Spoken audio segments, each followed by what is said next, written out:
Yes, people, welcome back to Inside Devils and Inside Spurs, the hybrid show. What a collab. What a collab. One that we thought at the beginning of the season when we both started these respective inside shows, we probably didn't envision we would be here in Bilbao in May at the final play. Who'd have thought? I definitely didn't think you would be here. For you, 16th, 17th in the league. Here we are. Yes, We're at yes. European final, mate. We are at European final. We are here in Bilbao, soaking up the atmosphere. It is starting to raise, the feelings are starting to arising. I can't lie. I'm sorry, I can't even lie. I am so nervous. I'm not even gonna sugarcoat it. I feel sick. I can barely even get my words out today because my head is scrambled by it. I feel sick. Can't lie. I feel, I'm not gonna lie, I'm doing this, like, on That's 1 the hour, cockiness in you. not the cockiness, just the heritage. Cockiness. On one half, I'm really calm. What really calmed me down was arriving yesterday, getting into the press conference, Yeah. and seeing Bruno, Harry Maguire and Ruben Amorim, surprisingly just really calm, joking around, really jovial. And I left the press conference not knowing how to feel, deciding, what do I feel about that? Yeah. Harry Maguire was like, he asked questions about, him playing in attacking position. He's like, yeah, manager makes me dribble every training session. So, and then someone asked Ruben about, are you surprised you don't have the pressure that Ange got? And Bruno was like, yes, he does. Yes, he does. Who told you he doesn't have pressure? They're laughing. Amorim's like, he wants to take my job. He'll be a good coach in the future, but he needs to work on his people skills. They were just laughing and joking. So I was like, I didn't like are you too calm? But then I was like, actually, we should be like that because this is our, fourth final in 2 years that we're used to doing that. So we need to do what makes us comfortable as well. But it can come across as a tad arrogant though, can't it? Mate, well, it depends how you view it because you need this so bad. Like, for us, it's normal. Do you know what I mean? Yeah, We're used to being it. No, we need it. We need it. it. Well, we are going to talk about who needs it most. Yeah. We're going to be talking about the team selections, who we would like to see start our team, so starting 11s, and what worries us most about our respective teams. Each other's teams. But let's start with just since we've been here. Yeah. Because there's been a lot of modes of transport to get here. Some has been more complicated than others. What's your journey been like? My journey has been Southend, so that's an hour and a half from where I live. So Hertfordshire to Southend to Rees, which is in Barcelona. Wait, Southend has an airport? I didn't even know this. It's I didn't even know teeny tiny. But it was very quick, all straight through, all good. We went to Rees, which is an hour from Barca. Then we had to wait a couple of hours because we were waiting for one of our friends that was coming. So that was a 3-hour delay on that. We went to the beach though, so that wasn't too bad. Nice. And then we did the six and a bit hour journey. First time I've driven abroad, by the way. How'd you find it on the other side of the road? It was a little bit tacky at times. I've learned to hug the touchline of the road. But it was all right. It just yeah, was a that's the key. day. Go Hug the closest to touchline. your side so you know you're all right with it. Just stay on that left wing. Hug the Yeah. touchline. It was good. We had a really good road trip, really fun. We listened to Spurs music the whole way pretty much. Played loads of games. Spurs music. We were having peaks of choffs. Are we confident? Are we not? There was a few breakdowns. But it was good. We got here quite late last night. Went out for dinner. Vicario's mum and dad were in the same restaurant. Nice. She came over to the table. She was getting involved with all of us. Nice. Really nice. Went to see some of the Spurs fans after that were still left out. They were still going at like 1:30 in the morning. So big up to them. They had a big day. And it's good. It's good. There's a lot of Spurs fans here. What are the fans? I know. Listen, we got there late, so you'll probably speak to more today. Yeah. What's the general consensus? What are you feeling? Is the feeling? If you get what I mean. I feel like we're all on the same thing. Like it's the hope that kills you, right? And when you've been hurt so many times, you don't want to believe. You don't want to let that hope into your heart. I'll be honest. We've beat United 3 times this season. I don't think you've beat us since 2022. No. It's something that Spurs should be able to do. But the difference is that you've got that mentality of getting to a final and getting over the line, and you've got those moments of star players, star quality that can change a game. Spurs don't have that. They don't have that player anymore. So I think we all feel very sick. I think we all feel very nervous. Like literally sick. And also at the end of the day, like if we don't win this, we will have finished 17th. We've already lost 21 times at the time this is going now. Probably soon to be 22 with Brighton at the weekend. And it's bad, like that's the worst season ever. I think I saw a stat the other day that 22 losses in a season. No team has ever actually avoided relegation, so we will win a title of some kind. You'll be breaking records of doing that. Records, but it's absolutely massive for Spurs. 17 years of pain, 17 years of hurt could be ended today. And it's on this group of players and this manager. I wouldn't have thought it. This has turned into a rallying cry from Abbi. Like the Spurs players are watching this now. She's trying to get behind them, trying to encourage them. Don't ask me to be professional today, guys. I'm not professional. Yeah, it's not going to happen. How are you feeling? I'm good. Yeah, I had a very long trip as well. So London to Prague, which was nice. Prague to Madrid. Yeah. Then pick up a car from Madrid. Had problems with the car. Put in that we wanted. What's wrong with the car? Well, the car's great, but I asked for an automatic, right? Yeah. We get there, we get given a manual. Oh, no. I can drive manual, but No one 4 wants to do hours, that. and no one wants to be doing that. So I had to go. They're like, sorry, not our problem. As you can see here, we've been given this. But I goes, as you can see here, it says automatic. Had to ring the booking agency who I went through. Not going to name names, but they did actually sort it out. Got the automatic? Which I got a better car. Oh, nice. Which I got a better car. Yeah, so 4 hours from Madrid to Bilbao. And then the fans I've been speaking to, I'm not going to lie. You're all confident, aren't you? We're very It does feel very confident. I haven't seen a lot of fans yet, which we did get here late last night, so we're going to speak to some more today, obviously. The feeling is one of confidence. I think the difference for me, like I said, my first thing that I had to do as soon as I got to Bilbao was race against time, was get to the presser. So it was a bit of a different experience for me because my first sort of experience of being in Bilbao was going into the presser and seeing Bruno and Harry Maguire Straight in the Lions' Den. just laughing and joking, and they kind of calmed me down. But I left that presser thinking, I don't know if I like that. Are they too chilled? Are they too... Exactly. Everyone's really happy of the boost of the players that are back in Euro, in Dallo, and the last one is Xerxes. Yeah. So that's good. But how am I feeling?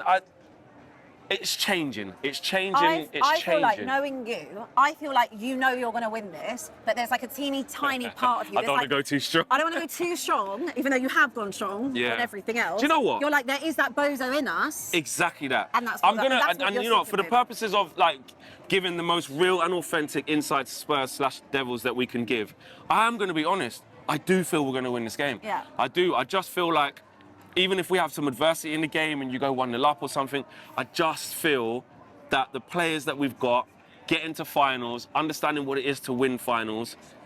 That'll carry. I just feel like it's there. And I feel like Bruno's just not.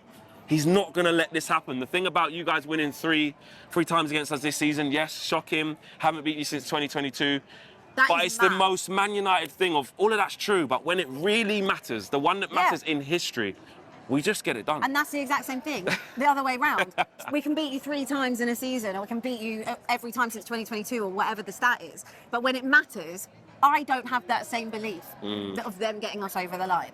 And that's a mentality thing. Yeah, and a history thing, isn't it? You haven't really been in these situations for a while, have you? And that's why it means so much, because obviously the last final we were in terms of like a European stature, was a Champions League final. Yeah. And I think that we had a little bit of kind of imposter syndrome towards that. We couldn't believe, obviously, we were there. It'd been such a crazy journey with the City game, with the Ajax game, that we finally made it. And it's Europe's elite as well. Like, it's actually, this isn't that. And like, I think that obviously the penalty after 23 seconds that wasn't a pen, that's always going to kill the game, and that was that. But this is different, and this is something I do feel that we actually can win. And I said at the end of last season, when we didn't get top 4, I wanted to be in the Europa League. Me personally, I wanted to be in it because I felt that this is something we could actually maybe go and win. Yeah, it's your level. It's our level. It's our level. It's our level. It's our level. It's huge. It's absolutely huge. It really is. I just can't.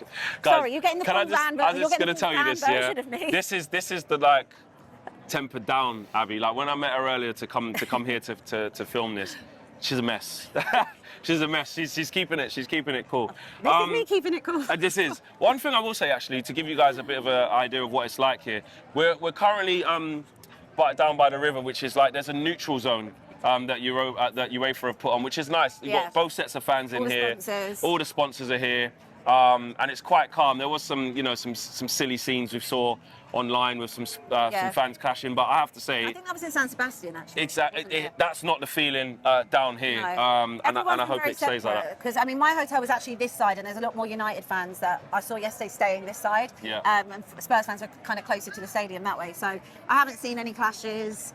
Everyone's just kind of doing their own thing, and just enjoying the atmosphere. Yeah, it's been good, and the weather is nice. It said there's 20% chance of rain all day, but there's barely a cloud in the sky, so and it was nice let's keep it as that. Well. Exactly. So we'll take that.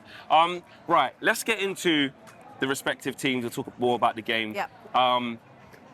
What in terms of a Man United perspective, as a Spurs fan, you're looking at this, you've touched on it a little bit already. Yeah. What are the things that worry you about this Man United team Okay. and facing this Man United team under these circumstances? Well, first and foremost, it's the fact that you have still won things, even in your worst periods. Even last season, 8th, we were saying how terrible that was for Manchester United. I mean, obviously it's progressively worse now, but you still managed to go and win an FA Cup. The season before that, you won a Carabao Cup. So that's my worry, that you can still get it over the line and you know how to do that. Individually, obviously Bruno is a big problem for me. He's the one that can take a game by the scruff of the neck and change something and have that magic moment. Casemiro has found his legs after having a couple of years off. Never lost a final. No, not a couple of years. Never. A few months. That's my opinion. Never lost a final. I don't think Casemiro, and he's played in it. So there's that. Weirdly enough, I want to say Harry Maguire, because of just how... Not weirdly, it's true. How good he's been in this competition as well.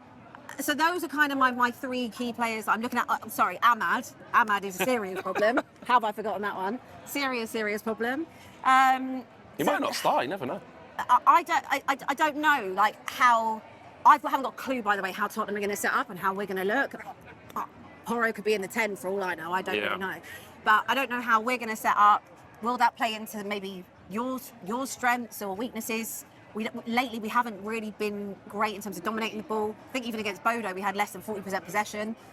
So I don't know. I'm more concerned about, like, your players having those magic moments and, like, how we're going to lock that off. Yeah. I don't know how we're going to do that. I hear that. Okay. Wait, what's the same back to us? What's terrifying you about Tottenham? The biggest thing for me is when I look at number 9, I'm really happy that Joshua Zirkzee is fit enough to take part in whatever capacity that looks like. I would be stunned if it's from the start. Me personally, with how bad Højlund's been, I mean, that last Chelsea game was just, I don't know if you saw it, honestly, it was like really bad. If it was me, I would just put Zirkzee from the start and say, whatever you can give me. Just give me the minutes you got. Just give me what you got. If it's hot, if it's 45 minutes and you're flagging, whatever. If it's 25, do you know what I mean? But obviously, the balance of the final, he's been out for a while. He's going to start Højlund, I think. But I'm just worried that I look at Romero, who, listen, I'm not his biggest fan, but he's aggressive. He's an angry man. Ideally not too aggressive. Ideally not too aggressive. Ideally more aggressive. And I look at him and I look at Van der Ven back in there. And it will be candy from a baby with Rasmus Højlund. That the ball's not going to stick, but he's just going to. The ball will come up. It will turn down. It will be head into their their chests. Just you'll get no change out of them. So that worries me about the ball consistently coming back. I think the fact that I know Doggy has been back for a while now, but the fact he is back. Yeah. And Porro probably at right back, unless there's something, unless he's in the 10. Those fullbacks, they go. they go. So I'm worried about that. I'm also worried about Son. And I know, like, from a Spurs perspective, he hasn't been the guy and all of this stuff, but I watched him against Villa.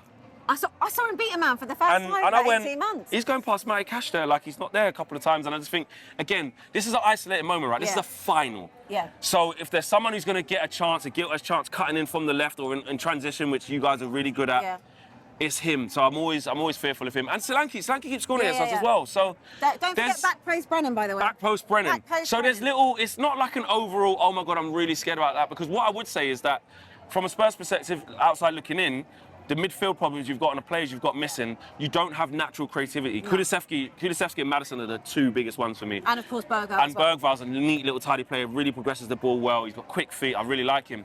So I'm thinking of, like, people like Papsar, Basuma, Bentancur. I'm a little, even if it's Odegaard in the 10, maybe, I'm a little bit more like, they got more legs than us, so that worries me. We can deal with that, but I think I can, with a screen of Casemiro and Ugarte, I think I can deal with that. So, yeah, the main things I'm worried about is your 2 centre-halves because they're going to gobble up my striker. Your full-backs because they're at it, and Son. Look, just on Son, there is nothing more than I would want for Sonny to be the one that scores a winner and lift that trophy, because he honestly deserves it so much. Is he the last one? Let him and Ben Davies in the squad. They're the last 2. The last 2 left. Yeah. So, and obviously Son's the captain now. There is nothing more I would want than seeing him do this, because he deserves it for how loyal and what a legend he's been to this club. I have every faith in him that he can do something tonight. Just, you've got one more in you. Just do it all tonight. Leave it all out there and just do it.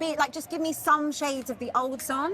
please, please. I need. get locked up by United, come on. And this is the thing. I don't know who's going to start right wing back. Actually, let's get into some of the starting 11s because then we can start to talk about how we think our respective teams are going to deal with each other, right? Give me your starting 11 of what you would want with what you've got available versus probably what you might think Ange is going to go with. Okay, well, in terms of what I think Ange is going to go with, I genuinely have no idea. Does he go? No idea. No idea. Like, and I say this because against Frankfurt and against Bodo, he went tight. He went a lot more defensive. He changed kind of what he always said that he wouldn't do and go away from his principles. He completely changed that. So, and obviously we got over the line in both those games. So, do you do that? I don't know. Or do you just? Or does he go high line for life and do some crazy Ange stuff? That's probably more likely because he'll want to play the Ange way and prove a point. Back four obviously picks itself. The Doggy and Porro, Nicky van der Ven. So Spence definitely not for you. No, I don't think Spence makes it tonight. He's always fancied a Doggy a lot more. Yeah. And in all honesty, when that back four have played together, they don't actually lose that often. That's what I'm saying. That's what it's worries just me. because of the injuries, we haven't really seen it consistently Exactly. enough. Vicario in goal as well.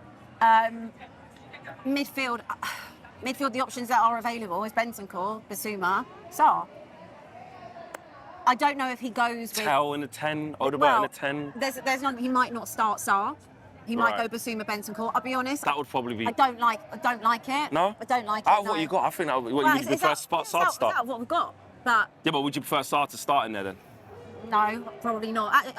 Fairness to Basuma, who I'm always quite critical of, in the Europa League in the last couple of weeks, he's actually been good. Been seeing probably his best performances since Luton away when he got sent off. Yeah. Literally. So I think it probably will. I think it probably will be those three in midfield, and then I think he goes Brennan. I think he goes Son, and I think he goes Solanke. There is an argument. He's quite liked playing with Richarlison. He's quite liked playing him on the wing. Surely not. Surely it'll go Johnson. Hold up play. I mean, it doesn't look. It means you can't counter. Yeah. It means you can't do that. I don't know. There is an argument he could do that again. Does he risk playing Tell or Odegaard in the 10? Do you think he should? What would you do because you're lacking creativity? What's the best way to solve that Maddison and Kulusevski aren't there? How do you cover that? Porro is the most creative player in terms of putting balls into the box. I don't. I don't really want to see that because I don't think. And you've never seen it before, have you? I've never seen it. Has he played there before you? No. All right. Okay. No. I don't know. But all I know is that Porro is going to have to be getting balls into that box time and time again, and obviously pushing forward. Then do you go with Richarlison and Solanke to try and give you that extra bit in the box that way? Brennan Johnson. I don't know. Brennan Johnson impact sub maybe. Impact sub. I know he'll definitely start. He loves Brennan. So Brennan's definitely starting. Solanke's definitely starting. And obviously Son will start. And so that's going to be the front three. But maybe. I don't know. He could go with something different. He could go with something crazy. I don't know. I think the team I just said is what it will be, but don't be surprised if you see something different. If I see Porro in the 10, just run with it. Just hang me off with this. That might be the best thing you ever done. Yeah, but just for the sake of it, until the game's done, just leave me here. Yeah. Leave me on that little ring over there, just sitting there. I hear you. All right, What's for me, yours? it's going to be Onana in goal. That's obvious. How you feel about that? I'm at peace with it. It's not buying here is worse. It's less of tears, isn't it? Yeah, exactly. I mean, at points this season, you've clearly seen me. Listen, play Binder, play Tom Heaton, do what you want to do. Heaton one was crazy. Yeah, and I really meant it at the time. I know. But since the Leon debacle, Onana's he's gone back to being under the radar a bit. Yeah. So I just need. But every time he plays it, last time he played against Spurs, like I said, Solanke shot or was it Bergvall shot, palmed it to Maddison, tapped in. I don't need it. I need safety from Onana, which is not always guaranteed, but he has to play. So Onana in goal. The centre-backs, the three centre-halves, I think Yoro's going to be back in there. I think that he's the one who's played, out of the injured players who've returned, he's the one who's been the most active of late. He's only missed one game against Chelsea. So I'm going to go Yoro, left centre-back. Big, strong Harry Maguire at the heart of the defence. Amazing how much they've changed their tune, isn't it? Yeah. Amazing. Big H, yeah. Centre half / centre mid / right wing. He'll be playing today, yeah. Slash forward. Yeah, / forward. And the right centre back is the hardest thing for me to do because Have you got no Delict? there's no Delict, but Dallow's back. So I don't know if he's going to start Dallow. He's been out for a while, but Dallow's a bit like Bruno, where, especially of recently, he's put his injury worries behind him. He's usually fit, and he don't need that much to get going. I don't know how available he's going to be. I think he'll go Lindelof right. I think he'll go safe. I think he'll go Lindelof right centre back, and Mazraoui right wing back. Okay. Dorgu left wing back. Yeah, I think Shaw will be on the bench. Yeah, that's fine. So that's the back five. The two in midfield. I think he goes with Casemiro, Ugarte. Yeah, I think those guys have been better. Especially Casemiro, he's been like one of the first names in the team sheet. That's fine. Ugarte. Oh, you're not having him. You're not. Do you know what it is? He's so limited in so many areas. Right. But the things he does well, when he does them, you Okay. kind of need it. Like, he gets after people, wins the ball back. And actually, like, the first 20 minutes against Bilbao, he was shocking. I was like, we need to get him off the pitch immediately. And then he shakes off that first 20 minutes and gets an assist. I think he got 2 assists in that game. So, and then he scored against Lyon in the second leg, you know, where we was 2-0 up cruising. Should have been. Then it was a crazy game. So, again, in Europa League, the criminality of the Premier League is not always carrying over. True. So he probably deserves this spot. Both criminals Exactly. So I'll go Ugarte, Casemiro. And this is the interesting one because I need Ahmad to start this game. He's got to start. Ahmad's got to start this game. Start. Unless he wants to start Ahmad at right wing back and Mazraoui right centre back. How do you feel about that? Fine. Fine, Yeah, Ahmad's played right wing back loads. He's really good. Ahmad's a problem. I really need Ahmad to start this game. I don't mind whether it's at right wing back or whether it's at right 10. If it's right wing back, that will push Mazraoui in one, which to right centre back, which I think that's quite attacking. I would prefer that if Dallow's not ready. Yeah. If not, and it's the team that I said it would be, I want Ahmad in the right 10, Bruno in the left 10, Garnacho can be on the bench. And Xerxes, I would like to start him, but it's not going to be feasible. So it's going to be Højlund up front. And I just, if I'm looking at the players playing, Dorgu against Johnson. Yeah. Johnson's quick. Johnson is quick. I know he doesn't keep the ball that well or this, that, and the He loves to hit third. it against man and put it outside. He doesn't like to cross it in. He's quick, and Dorgu, he's been shaking a lot of games as well. That's what's going to be interesting. Actually, let's talk about that. How we think this game is going to pan out, right? What type of start do we think will come from our respective teams? Will it be, like I said, will it be Spurs? Will Spurs be a bit nervy? Will they be a bit cagey because they want to feel themselves? Will there be lunatics and just go for it and Man United are under cosh? Will we see Man United just be in control of things? I'll be honest, I think it's going to be a mad game. Will it be chaotic? Will it be chaotic? The neutrals are like, this is a terrible spectacle. Will it be rubbish football? Will it be... I personally, well, it might not be the best quality of football we've ever seen. That's fair. But I don't think it will be rubbish. I think this is two teams that will be going for it. I would be shocked if Spurs didn't go all out at Anfield. Maybe slightly less of a high line, I hope. I think it will be end to end. Like every time we've played each other this season, there has been goals. There've been goals. Even the last time in the cup, right? Yeah, the 4-3. The 4-3. We've had that. Spurs beat you at home. What was it? 3-0. 3-0 should have been about 8 that day. Should have been about 8. And that 1-0 one was rubbish. No, the 1-0 that one was rubbish. The 1-0 one. Yeah. But there has been goals, and you can get us when you. The cup one was difficult because when you started to bring your players, yeah, you did. when you brought your players on. Yeah, Ahmad's. I think it was Ahmad, Kobe Mainu. Did Garnacho start? Garnacho, no, but he missed some sitters. Yeah. Well, like you can't. Obviously, Spurs can always be got out. Like we're very, very open, but so are United. So I think that kind of tees us up for an interesting game. I've got this feeling. I'll tell you what can't happen. Tottenham cannot go 1-0 down early doors. Well, that's a good point. Jamie Carragher was talking about that. He said if Spurs go 1-0 down, he can't see them coming back. If Man United go 1-0 down, back. That's the night. For you, so you think that would be just a too much of a... I don't back the mentality of them to be like, okay, we're going to pull ourselves out of this. Yeah. And also a bit of PTSD from Champions League final as well. As long as it's not 23 seconds, let me only sit down this time. If someone can get an early goal, whichever it would be, that is the thing that just calms you and goes, right, you've got a goal now, let's But that wouldn't calm me personally. What, if you got an early goal? Yeah, well, no, because I know that obviously we're inviting more and more pressure. Even if we were 2-0 up, it still would mean I'm still on edge. I would have to be 5-0 up before I feel like I can chill. Wow. Wow. I don't know. I've got a feeling that Spurs might go 1-0 up. I think you'll equalise just after half-time, and I think there'll be a late winner, and that's on God. Wow, late winner. That's on God. Who? I don't want it to go to extra time. Oh, no, I can't stomach that. All penalties. Oh, no. Well, No. have some sympathy for me. The last time, again, we're used to this. I was there. Where was that? Poland. I think it was Poland, yeah. I was there, yeah. About 100 penalties it went through the goalkeepers and everything, and then De Gea messed it up at the end. I can't. Couldn't save a pen. And we lost the last Europa League final that we was in. I actually forgot about it. Do you know how bad? I literally scrubbed out my memory. I forgot I was there. We lost. Neither of us want extra time. Neither of us want pens. I don't want it. We actually, in the car yesterday, we were saying, who do you reckon, if it got to it, would take a pen? And we were going through the list of people. We were like, no, don't want pens. Don't want it. Don't back them. Absolutely not. Okay, before we wrap up, right? I'm so who nervous. needs this more? Like, no, let's. I know you're just gonna go. Right, no. But like, okay. we have to legitimately talk about this. From a United standpoint, I know why you need this. You need the money for the rebuild. You don't want to lose to Spurs. On top of it, the trophy. Let's be honest with you, you're not really that fussed about the trophy. Some United fans will be, but it's just another one. Like you're having a barbecue. You really want this for the financial benefit and to be in the Champions League. For my benefit, this is totally different. This is the UEFA Cup. It's got history, it's got pedigree, it is a major trophy. Spurs haven't won a trophy in 17 years. That is over half my life, by the way. I don't really remember what it felt like in 2008. I was 13 and I remember the day, but I don't remember what that feels like to be like, we've won something. And in my adult years, all I've experienced is pain after pain after pain. And this season in particular, week in, week out, L after L. This is so important to break that drought. Break it with the worst manager argument we've ever had and probably quite possibly not one of the best squads we've ever had. Yeah. The Champions League aspect of this, of course it's great and the money that comes with it and that hopefully allows you to go into the market in a different way.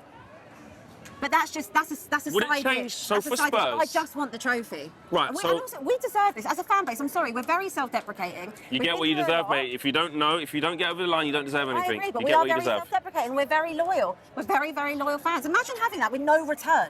Imagine having your whole life like this with no return. There's no return on investment whatsoever. No ROI. No ROI whatsoever. And it's about time that as a fan base we had something to actually sing about. So is and it be more happy important? about. So, you know, And like- these players who, I'm not being funny, have had a terrible season, they can be the group that changes it. We've had great teams over the years that couldn't get over the line. Good managers that couldn't do it. This team can be the difference. This could be the start of them. This could be the start of them actually building forward. If Be you a win, cup team, if you please. win, Oh, it means so there's so everything. much talk about Ange. Should he leave? Should he go? A lot of Spurs fans have made their minds up already. Some Spurs fans have even said, if you win it, thank you. If you win, do you think it changes anything for Ange? Because a lot of the media is saying, listen, Spurs would be in no right to be sacking him if he gets him a European trophy and into the Champions League, even though it's had their worst ever season in the Prem, etc., etc. He deserves another go. That is a European trophy. Where do you sit on that? I must sound like a broken record because I have said this a million times. Yeah. I'm not going to change my stance. I'm not going to flip-flop on it. I was Ange for such a long time. You know I was. Yeah. I really was.